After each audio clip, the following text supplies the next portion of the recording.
Bismillahirrahmanirrahim. Assalamualaikum warahmatullahi wabarakatuh. Apa kabar anak-anak kelas 5 semua? Semoga kalian tetap sehat, tetap semangat, dan selalu dilindungi oleh Allah Subhanahu wa Ta'ala. Amin ya Rabbal Alamin.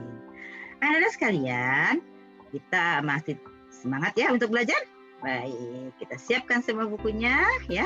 Kita coba belajar di tema 7, peristiwa dalam kehidupan, dan subtemanya subtema 3. Jadi kita sudah masuk ke subtema 3, yaitu peristiwa mengisi kemerdekaan.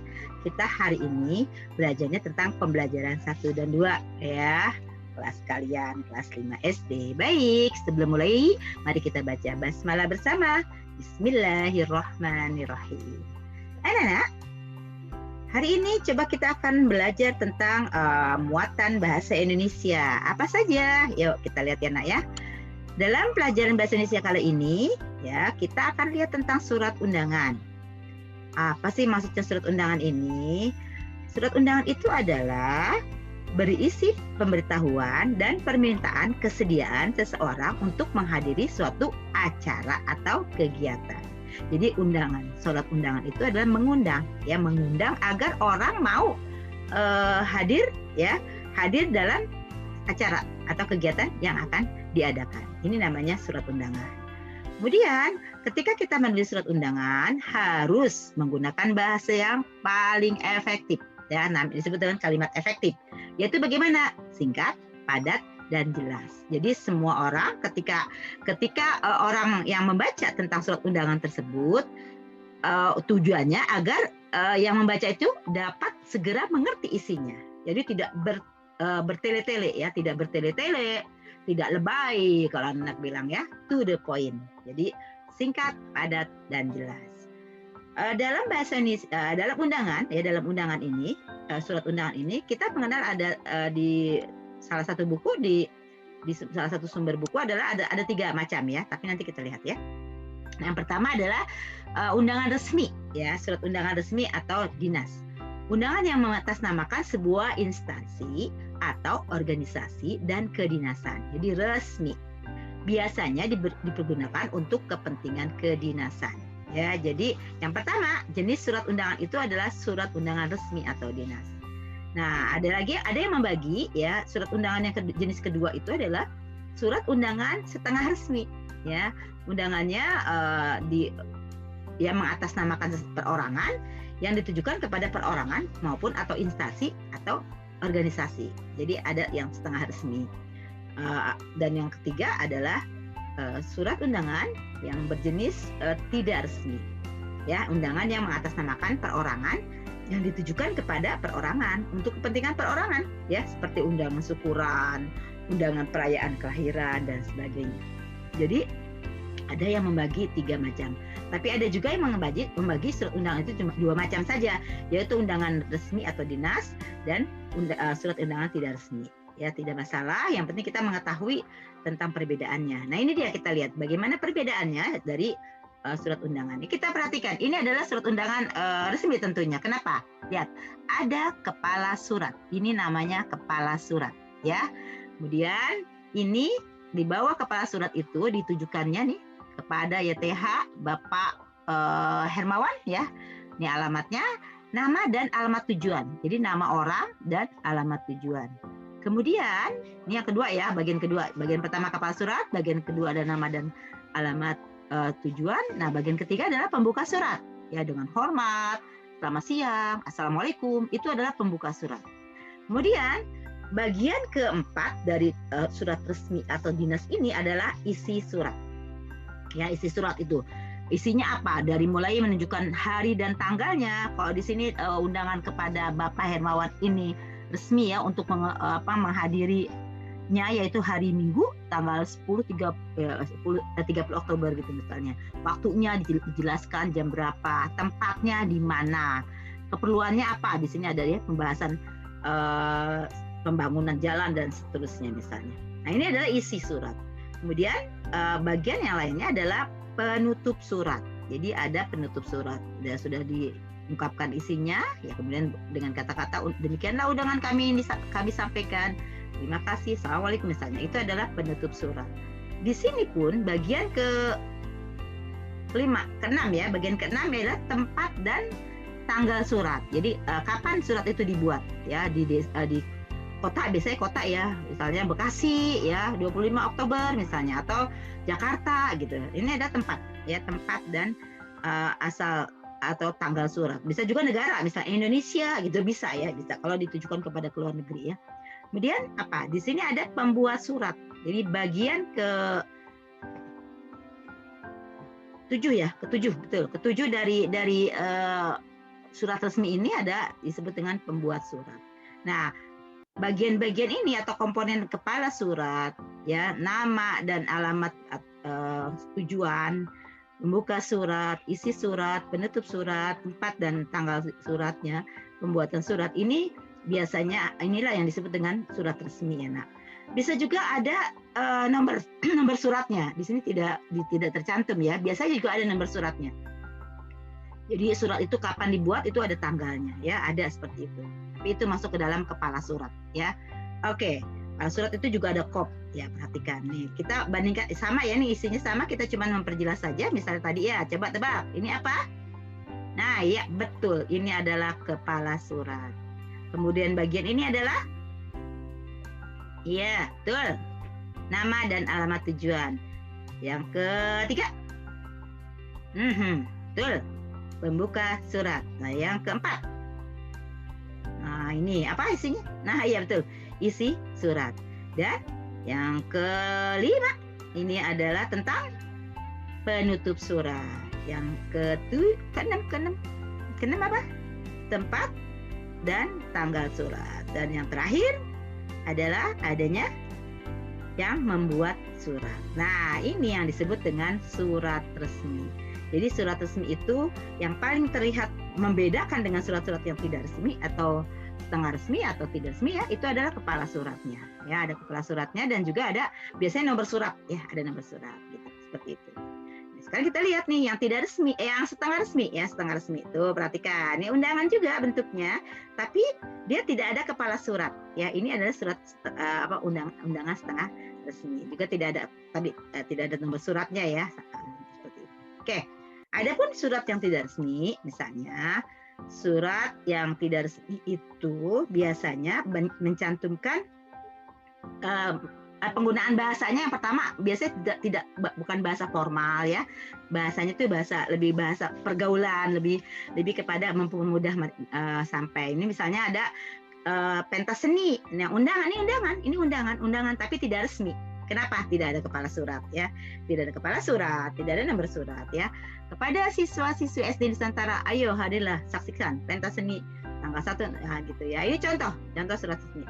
Begitu juga misalnya kalian pernah mungkin ya bikin market day ya, ketika kalian kelas 4 atau mungkin ya kalian pernah akan membuat market day, di mana kemudian kalian membuat surat tidak resmi disebarkan ke adik-adik kelas, ke kakak-kakak kelas kalian, dan itu adalah surat tidak resmi. Datang ya ke market day hari ini, menjual macam-macam makanan yang lezat misalnya, itu surat tidak resmi. Oke, sudah paham ya? Jadi perbedaan antara surat resmi atau dinas, surat yang setengah resmi, dan surat yang tidak resmi. Oke, baik. Sekarang di bahasa kali ini bahasa Indonesia kali ini kita akan mengenal tentang kosakata baku dan kosakata tidak baku.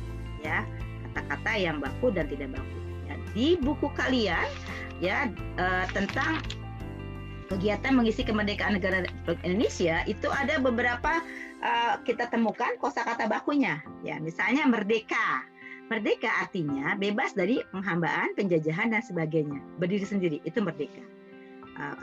Kosakata baku tidak bakunya tidak ada ya, sama dalam penulisannya.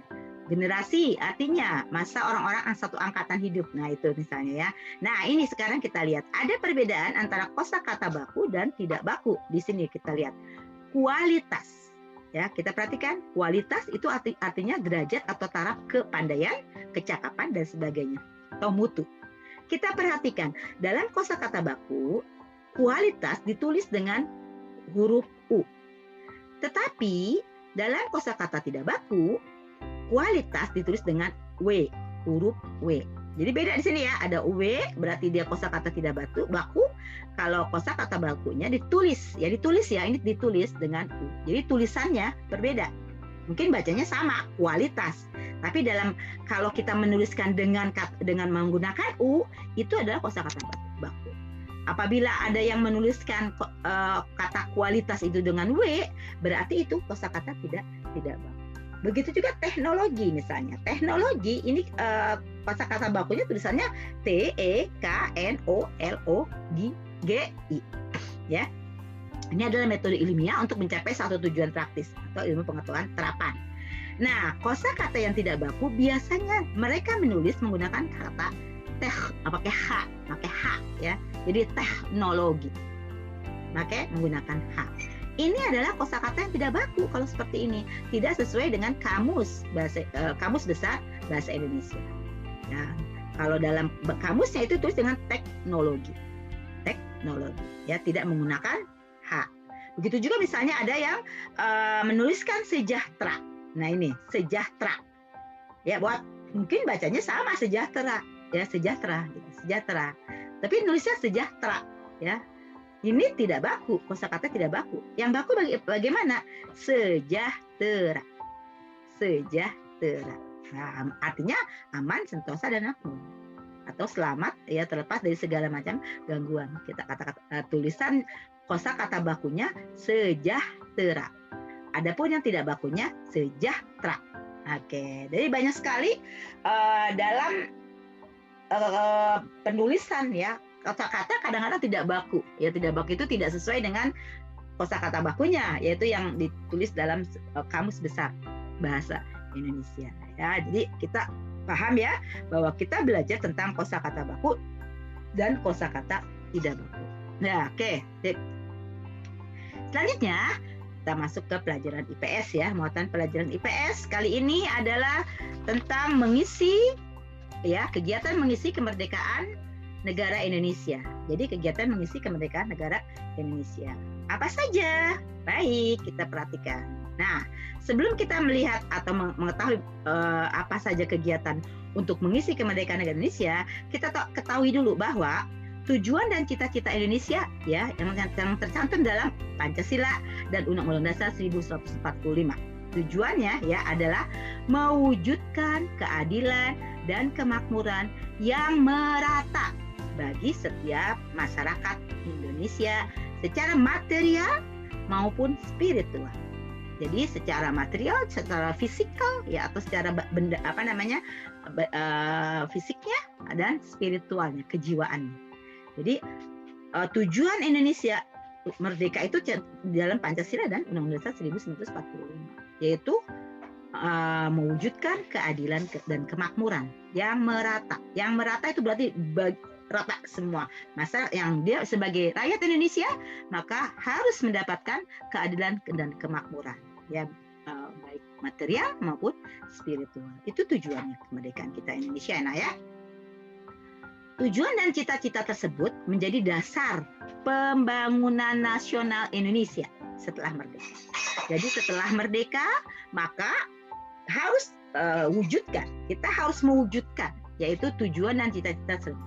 Dan itu menjadi dasar pembangunan nasional. Jadi dasar pembangunan nasional itu adalah mewujudkan keadilan dan kemakmuran bagi yang merata, ya, bagi masyarakat Indonesia, ya, setelah merdeka. Oke, sekarang kita lihat, ya, Nak, ya.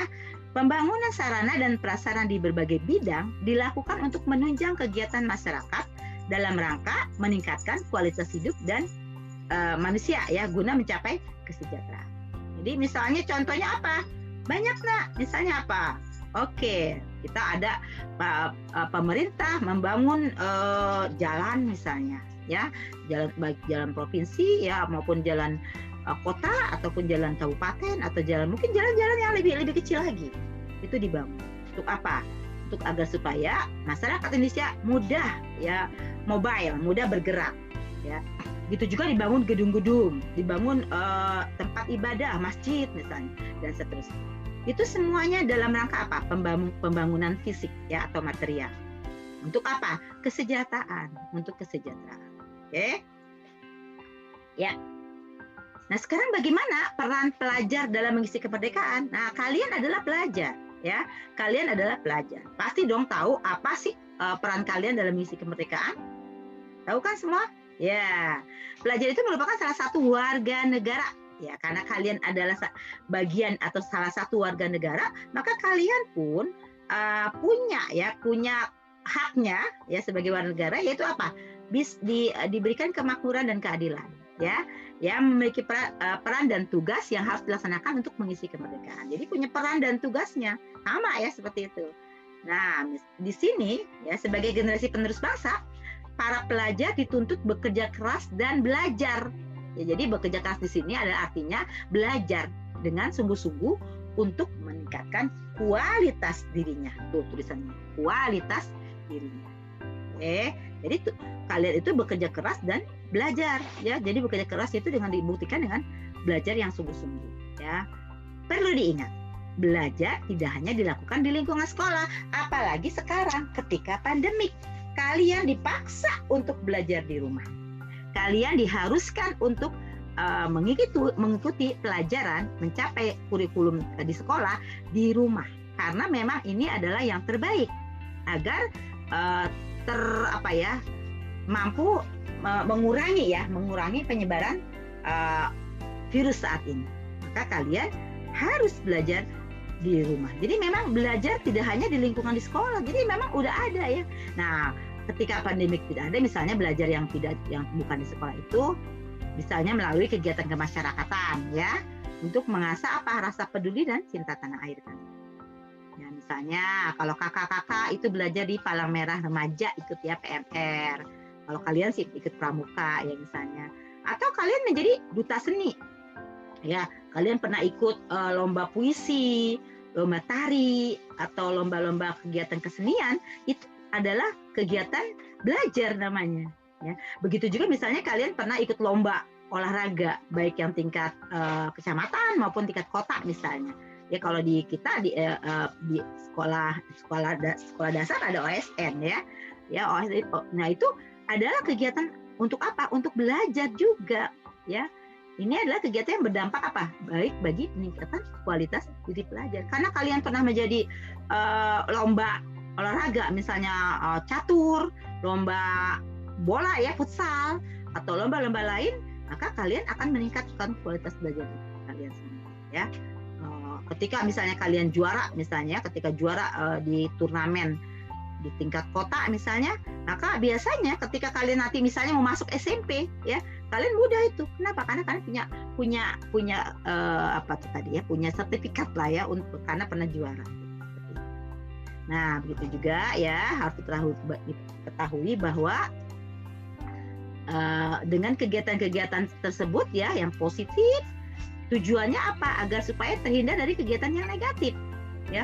Bahkan menimbulkan masalah dalam masyarakat, seperti tawuran antar pelajar atau terjerumus dalam tindakan kekerasan serta pelanggaran hukum. Biasanya anak-anak yang ikut tawuran, anak-anak yang suka kekerasan itu tidak aktif dalam kegiatan-kegiatan kemasyarakatan atau kegiatan yang menggali potensinya. Nah, padahal potensi pemuda itu luar biasa. Sampai Bung Karno bilang, berikan aku 10 pemuda, maka aku goncang dunia. Saking berpengaruhnya ya pemuda itu untuk masa depan, untuk merubah kondisi masyarakat yang sekarang mungkin kurang baik dan seterusnya. Jadi kegiatan-kegiatan seperti tadi yang positif ini ya yang harus ditingkatkan. Ya walaupun sekali lagi mungkin kita masih dari rumah ya, misalnya kemarin ada pelantikan pramuka, kalian juga ikut kan? Nah itu juga dari rumah, masih online, tapi itu positif. Atau kegiatan ketika online itu kan ada tugas ya, ada tugas-tugas yang harus kalian kerjakan dan kalian kerjakan, insya Allah kalian akan terhindar tuh dari kegiatan negatif karena banyak sekali tugas yang harus kalian kerjakan secara online. Nah ini hal-hal yang positif harusnya dikembangkan ya. Jadi peran pelajar dalam mengisi kemerdekaan itu adalah lakukan kegiatan-kegiatan yang positif ya, lakukan terus belajar karena memang tugas kalian seperti itu ya. Nah, masuk ke pelajaran SBDP, kita kali ini belajar tentang seni rupa daerah Indonesia. Apa itu? Ya, kita lihat. Seni rupa daerah adalah seni rupa yang terdapat di berbagai daerah di Indonesia. Ya, jadi seperti itu. Dan seni rupa daerah dapat disebut juga seni rupa tradisional karena dikerjakan secara turun-temurun di suatu daerah. Ya, jadi seni rupa daerah Indonesia itu juga dikenal dengan seni rupa tradisional karena masing-masing sudah diturunkan oleh nenek moyang, ya, oleh nenek-neneknya, kakek-kakeknya gitu ya, seperti itu, turun temurun, dan itu ada di setiap daerah di Indonesia. Ya, sekarang kita lihat apa saja contohnya. Ya, kita lihat ya anak ya. Baik. Yang pertama nih, kita lihat ya seni rupa daerah. Yang pertama adalah seni lukis daerah. Seni lukis daerah adalah seni menggambarkan objek-objek berupa pemandangan alam, tumbuhan, binatang, manusia, benda di alam untuk menimbulkan perasaan keindahan. Seni lukis daerah mengandung nilai-nilai budaya yang berkembang di satu daerah. Nah, salah satu contoh seni lukis daerah ini adalah yang terkenal ya, itu dari seni lukis Kamasan dari Bali. Kamasan adalah sebuah desa di Kabupaten Kelungkung yang sebagian besar penduduknya berprofesi sebagai pelukis.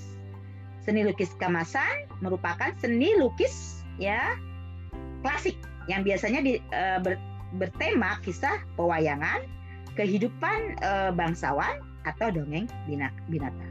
Ya, biasanya para pelukis ini menggunakan warna alam ya dicampur dengan perekat yang menempel pada kanvas. Biasanya kanvas yang digunakan itu berupa kain kasar yang dicelup dengan bubur beras ya, lalu dijemur di bawah matahari. Setelah dijemur, kain digosok agar permukaan halus dan siap untuk dibuat skater. Itu contoh aja ya, contoh seni lukis. Ada juga misalnya seni lukis yang dari kaca ya di Cirebon, seni lukis dari kaca di Cirebon dan sebagainya. Kalian bisa cari beberapa daerah ini punya ciri seni lukis daerah masing-masing dan keunikannya sesuai dengan daerahnya. Ini tadi baru 2 saya dicontohkan, ada lagi banyak lainnya ya. Nah, yang kedua adalah seni patung daerah. Seni patung daerah adalah seni membuat bentuk manusia atau binatang dengan bahan yang lunak atau bahan keras. Patung dari bahan lunak dibuat dengan teknik membentuk, sedangkan patung dari bahan keras dibuat dengan teknik meraut atau memahat. Ya, salah satu contoh patung tradisional adalah patung Asmat yang dibuat oleh suku Asmat yang tinggal di Papua, ya di Pulau Papua. Masyarakat suku ini biasanya menggunakan kayu bakau untuk membuat patung yang menjadi bentuk hubungan mereka dengan nenek moyang mereka. Oleh karenanya, tema pemahatan pada umumnya tentang penghargaan kepada nenek moyang mereka. Ya. Walaupun hanya menggunakan peralatan sederhana seperti kapak batu, pisau dari tulang, dan paku yang dipipihkan. Patung yang dihasilkan bernilai estetika dan religius yang sangat tinggi. Itu contohnya di Asmat. Ya. Nah, seni rupa daerah yang lain yang ketiga adalah seni kriya. Apa itu seni kriya? Ya, seni kriya merupakan seni kerajinan dalam membuat benda-benda pakai berdasarkan kegunaan dan keindahannya dalam kehidupan sehari-hari. Beberapa jenis seni kriya dapat dijumpai sehari-hari, ya, seperti apa? Seni tekstil, ya, seni tekstil berupa batik, songket, dan tenun. Selain itu dapat pula seni seni anyam dan seni ukir, ya. Itu adalah kriya. Jadi seni-seni batik, songket, kemudian tenun lah sudah menjadi bagian dari kehidupan sehari-hari masyarakat. Kita sudah belajar tentang jenis-jenis batik ya, jenis-jenis batik di daerah-daerah Indonesia itu beda-beda dari dari Sabang sampai Merauke punya ciri tertentu. Nah, itulah disebut dengan seni kriya. Ya, begitu juga ada anyaman membuat bakul ya, bakul nasi ya, atau membuat lain sebagainya. Ya, seni ukir juga bisa kita masukkan ke dalam seni kriya. Ya, seni ukir ini menggunakan motif tertentu ya, memiliki makna dan keunikan tertentu sesuai dengan budaya masyarakat yang ada. Ya, itu seni ukir. Contoh misalnya ukiran Jepara ya, atau Jawa. berhubungan dengan agama Islam dan banyak menggunakan motif tumbuhan yang menyebar di berbagai daerah. Itu adalah seni kriya. Jadi Bu Guru ulang bahwa seni rupa daerah itu terbagi dalam seni lukis daerah, seni lukisnya, dan seni patung daerah, serta seni kriya atau kerajinan. Ya, kriya itu kerajinan. Oke, demikian sayangku materi kita hari ini. Semoga kalian tetap semangat untuk belajar, tetap semangat untuk berkarya. Terima kasih. Assalamualaikum warahmatullahi wabarakatuh.